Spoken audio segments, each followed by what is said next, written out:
মাদারিহাট চৌপতিতে ভয়াবহ পথ দুর্ঘটনায় জখম 6 জন।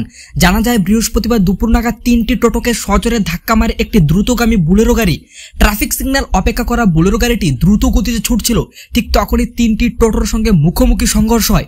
এই ভয়াবহ সংঘর্ষের ফলে 6 জন গুরুতর জখম হলে স্থানীয়রা তাদের উদ্ধার করে মাদারিহাট গ্রামীণ হাসপাতালে নিয়ে গেলে প্রাথমিক চিকিৎসার পর সবাইকে আলিপুরদুয়ার জেলা হাসপাতালে রেফার করা হয়েছে।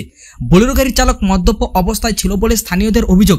ঘটনাটি ঘটেছে 48 নম্বর জাতীয় সড়কে আলিপুরদুয়ার জেলার মাদারিহাট চৌপতিতে। এই ঘটনায় এলাকায় ব্যাপক আতঙ্ক ছড়ায়। উল্লেখ্য, মাদারিহাট চৌপতিতে ট্রাফিক সিগন্যাল অপেক্ষা করা বিভিন্ন গাড়িগুলির নিয়ম হয়ে দাঁড়িয়েছে। ঠিক তখনই বুলেরো গাড়ির চালককে গাড়ি সহ আটক করেছে মাদারিহাট থানার পুলিশ।